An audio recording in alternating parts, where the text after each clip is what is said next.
Tem X9 importante dentro do Corinthians. Vídeo de hoje do canal do Nicola traz mais detalhes dessa história e explica sobre a chance de Dudu virar reforço do Vasco da Gama. Bora falar também sobre BYD, Emirates e PicPay, as supostas interessadas em patrocinar o Palmeiras. Bora te atualizar ainda sobre Rafinha, o lateral direito do São Paulo, se aposenta ou segue no tricolor? Será que vale a pena mantê-lo? Para completar, Flamengo abaixo das metas estipuladas para a temporada e a pressão pela demissão de Tite. Falam ainda sobre o Atlético Mineiro, as últimas do mercado, bastidores, finanças e muito mais.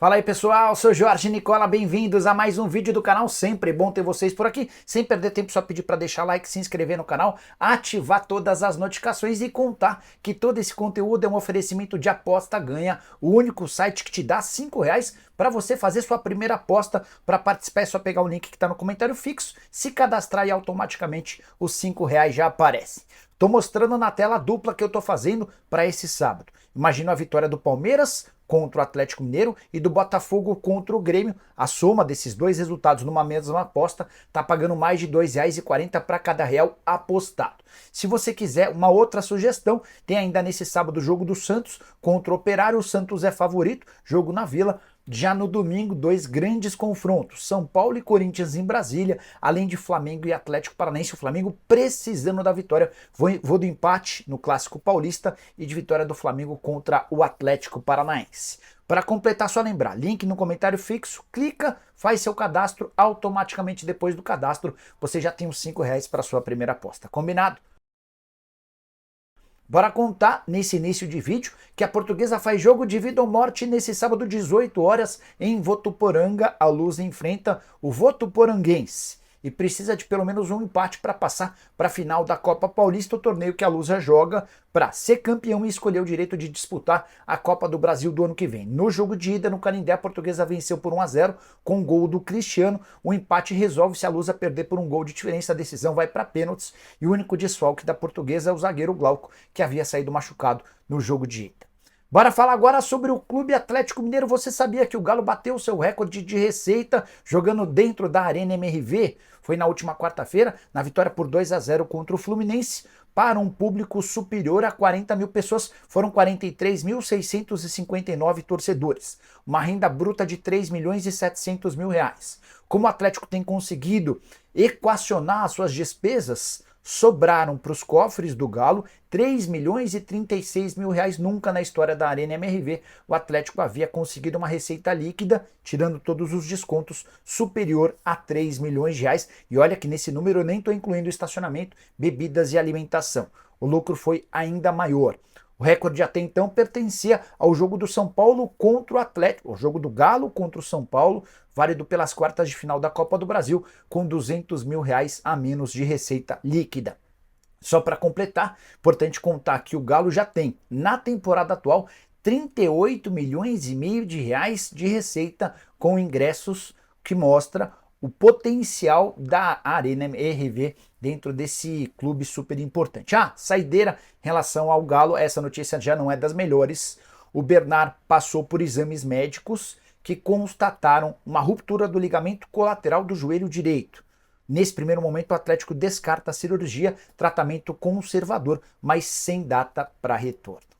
Bora falar agora sobre o Flamengo, que não conseguiu bater a meta para a Libertadores da América e vai precisar, para não fechar o ano no prejuízo, estabelecer uma campanha melhor na Copa do Brasil. Só para vocês entenderem, todos os clubes de futebol no Brasil, no início da temporada, fazem uma projeção daquelas metas esportivas, até onde eles imaginam que precisam chegar. No Campeonato Carioca, a ideia era chegar até a final, o Flamengo foi campeão, mas vale a lembrança de que, como não há um prêmio pelo título, não muda muita coisa você ser finalista ou ser campeão do Campeonato Carioca.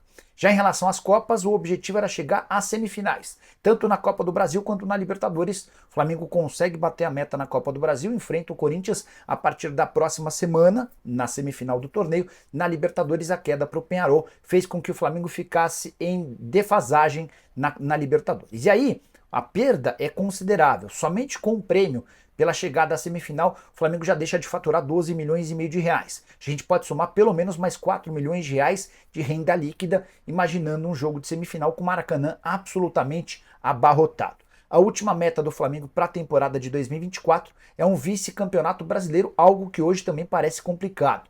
O Flamengo é o quarto colocado, mas tem uma diferença de 8 pontos em relação ao Palmeiras. É bem verdade que o Flamengo tem um jogo a menos do que o Verdão, confronto contra o Internacional no Beira-Rio. Só para completar, para suprir, para compensar essa eliminação precoce na Libertadores, o Flamengo vai precisar vencer o Corinthians e chegar à final da Copa do Brasil. Dessa maneira, há uma possibilidade real de as contas baterem. Senão, o Flamengo vai precisar aumentar o valor em outras receitas, como por exemplo na venda de atletas. Hora de falar sobre o São Paulo, quero contar a respeito do futuro de Rafinha, lateral direito de 39 anos de idade, que ainda não se decidiu sobre o que fazer. O contrato dele se encerra em 31 de dezembro. E os dirigentes do São Paulo já deixaram bem claro que se o Rafinha quiser prorrogar o vínculo por mais 6 meses ou um ano, o São Paulo topa. Então a decisão final é do atleta. O que tem pesado é a questão física. O Rafinha tem contado a pessoas próximas que não descarta a aposentadoria no fim dessa temporada. Ele já vem trabalhando com essa ideia há algum tempo.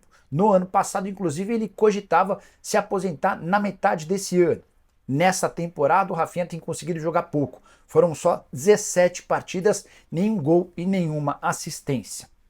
4 jogos no Campeonato Brasileiro, 5 jogos na Libertadores, mais 4 jogos na Copa do Brasil, 3 partidas no Campeonato Paulista e um jogo na Supercopa do Brasil.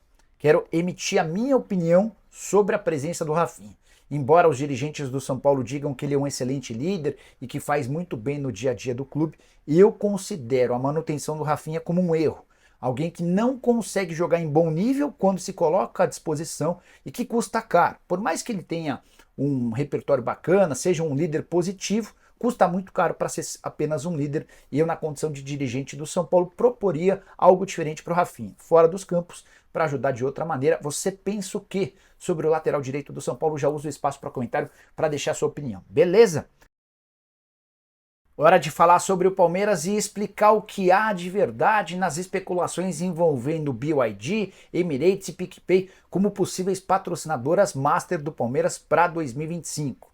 Nessa sexta-feira surgiu uma matéria dando conta de que essas são as 3 empresas que disputam o espaço que hoje pertence à Crefisa. Entrei em contato com uma fonte do Palmeiras, a mesma que já havia descartado a Emirates, para pegar mais detalhes dessa história. Sobre a Emirates, perguntei e a pessoa respondeu o seguinte, abre aspas, uma pessoa super importante dentro do Palmeiras que trabalha diretamente com Leila Pereira, abre aspas.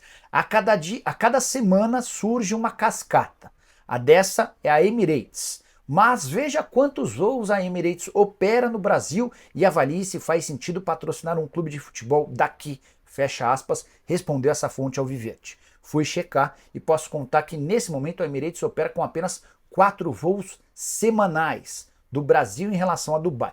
2 voos saindo de São Paulo, outros 2 do Rio de Janeiro. A partir de novembro, a Emirates terá 5 voos semanais, ou seja, não dá nem para dizer que existem voos diários. É menos do que isso, o que justifica e permite que a gente descarte por completo a Emirates no Palmeiras. Sobre a BYD, aquela montadora de carros chinesa que já foi alvo de muitas especulações envolvendo o Corinthians. Compra de name rights do estádio, compra de name rights do centro de treinamento, patrocínio master, nunca saiu do papel. Pois bem, essa pessoa do Palmeiras com quem conversei afirmou não há qualquer conversa em relação a BYD no Palmeiras. Essa empresa passa por um processo de fusão gigante e o que se noticia no exterior é que esse processo de fusão tem feito com que qualquer negociação em relação a patrocínio no mundo esteja em suspenso. Em relação a PicPay, não consegui confirmação do Palmeiras a respeito desse nome. O que a gente sabe é que o Palmeiras tem dado preferências a outras empresas que não bets, mas ainda não há qualquer novidade sobre o assunto e assim que eu tiver conto para vocês. Combinado? Bora falar agora sobre um X9 graúdo no Corinthians. X9 é aquela expressão usada para alguém que passa as informações de maneira maliciosa, de maneira maldosa. Augusto Melo, Fred Luz e companhia têm certeza de que há um X9 graúdo dentro do clube. E quando a gente fala em X9 importante, não estamos falando de notícias como escalação do time ou coisas básicas. É alguém que trabalha no Corinthians, tem cargo importante e tem passado uma série de informações de movimentos estratégicos para a oposição. Alguém que está trabalhando contra a atual administração junto dos opositores.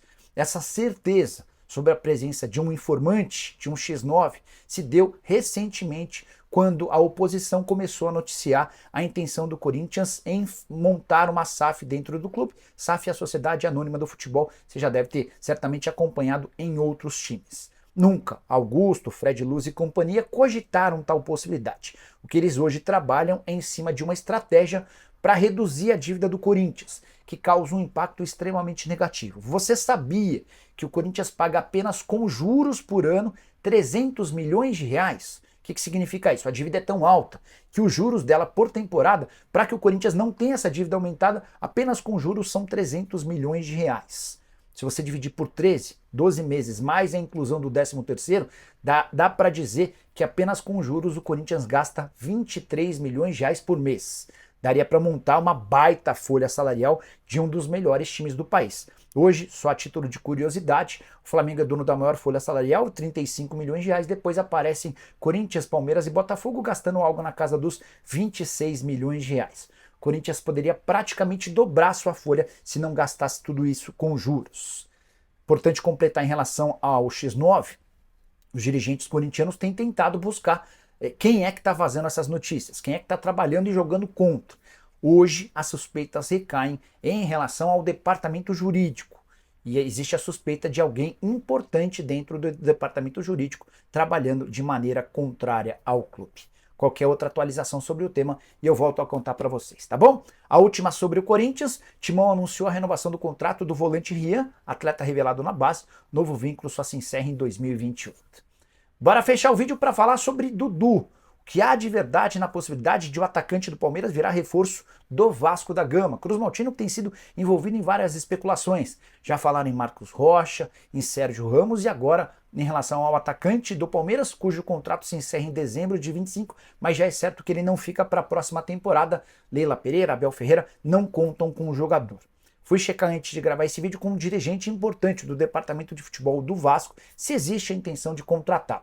E o que eu ouvi foi de que o nome do Dudu nunca foi debatido internamente. Nunca houve uma reunião do Pedrinho com os homens do futebol para cogitar a possibilidade de contratação do atacante do Palmeiras. Mas essa pessoa com quem conversei disse que se o Palmeiras topasse ajudar no pagamento dos salários do Dudu, eventualmente poderia sair um negócio. Algo como um empréstimo de uma temporada, com o Palmeiras arcando com uma parte significativa dos vencimentos do atacante, Dudu, que ganha 2 milhões e 100 mil reais por mês. Muito mais, por exemplo, do que Payet e Felipe Coutinho, os jogadores mais bem pagos do elenco Cruz Maltino, cada um deles ganhando 1,5 milhão de reais mensais. E você, torcedor do Vasco, entende que o Cruz Maltino precisa desse nível de reforço?